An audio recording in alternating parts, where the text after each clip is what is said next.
Isolate of men. Cold and forbidding now are the pools in which swam my nakedness. Was it not beneath the view of all observing, the water clear and clinging to the skin, but was no covering? I gathered to it no fellows. It is an isolation, an isolate of men, an isolate from virtue and from hope. A glare of sun comes over the hills, ever self-announcing. It is a nakedness of sun, and shines upon the creatures of the forest, all of whom wear their own covering and without shame. Why then we? We are naked because we were born naked, without covering as our lives were to be known to be an insufficient humanity, never becoming what we thought we could be. The kingly life you have in mind for us is all of given gifts, not gained. So many times wounded, how is it that you care the more? We have not concluded our assaults. We go on, as you do ever rise above your proper feelings concerning our lives. Have you any less sent us here than was sent your higher Son? And only when we had accomplished the work you gave us to do, to return to the Father who sent us. We are so enswarmed and astonished at your salvation given to us.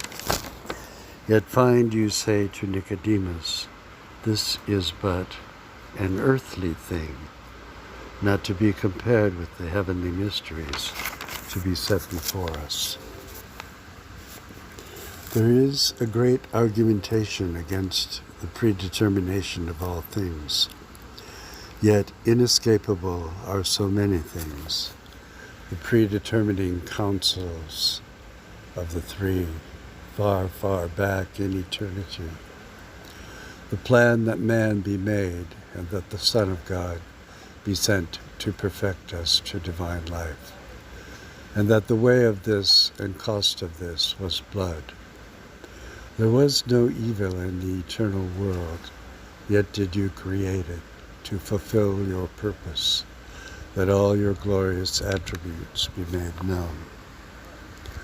We who live this era of eternity have a most vivid consciousness of you as the almighty personal creator and governor of heaven and earth.